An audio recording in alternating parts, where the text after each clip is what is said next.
Hey, so today is day 7 of my 30 days of React, and today's project is pretty similar to yesterday. I just kind of elaborated on what I did yesterday, but it's a simple app for logging pet records.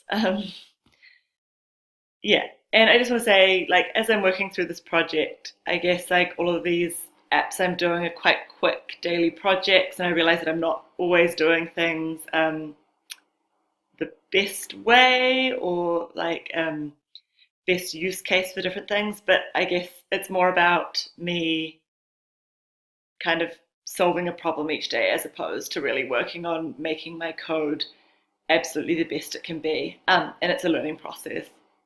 So yeah, cool. So let's have a look. Okay, so a quick demo. Over here we have a little form called Add Pet Record, and below we've got a few existing records of past pet visits, I guess. So what we have is, I guess this is pretending you're a vet and you're seeing pets and you want to log why they came in, like their illnesses. I don't know. This is kind of a strange one. I don't know how I came up with it, but hey.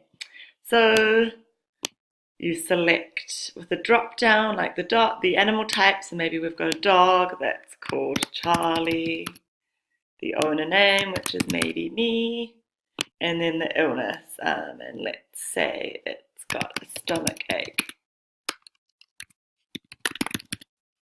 And then you add the pet, and the record gets added to the app here with the date, with today's date and all the details for the visit.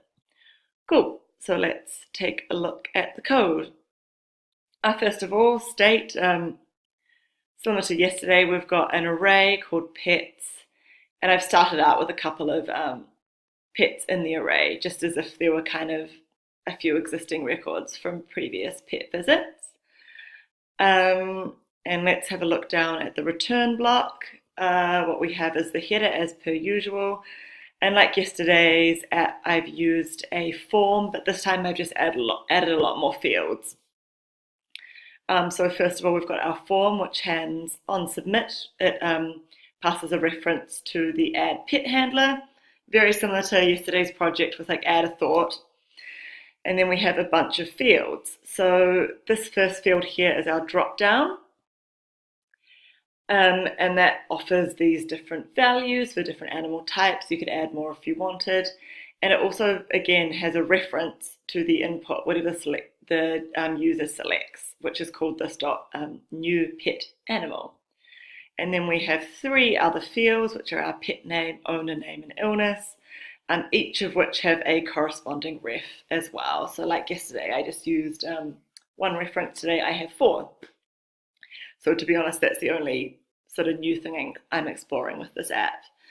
And then of course we have pets rendering down here as a list, or as our little cards here. So let's look at pets quickly. Again, very similar to yesterday, I'm just passing the values, passing the properties through and mapping them, and then reversing the array again. So the most recent pet visit gets logged first. Cool, and so let's have a quick look at the pet.js component. Again, very simple, just list items. Yeah, with this kind of animal title, and then you call the property as passed through. So I guess the most important thing to look at for this is the event handler, which creates these new pet records. And it's so long-winded. As you can see, I've written a bunch of notes that are like, I'm sure there's a better way of doing this. And I'm sure there are better ways, but my goal with each of these projects is just to like set myself a task and solve it. And then over time, I'm sure I will learn how to streamline my code and do things more efficiently. But anyway, let's have a quick look through this. Again, like yesterday with a form, you need to prevent its default behavior, which is to reload the page on submit. And then here we're copying our pets array, creating a new pet object. And then that new pet object, we're assigning the 4 values as match our state array and values up here. I'm then assigning the date, similar to how I did it yesterday. I actually tried to pull this out into a separate function, so it was like kind of tidier, but it wasn't working for me. So this is fine for now.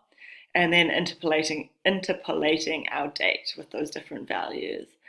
Then again, as yesterday, pushing the new pet value into the pet array and then setting that as state.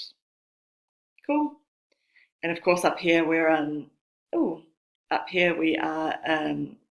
assigning the values based on our refs that we've added to the form. And then down the bottom here, just resetting these to null, so we still get our default text here. Cool. So that's it. Thanks for watching. Bye.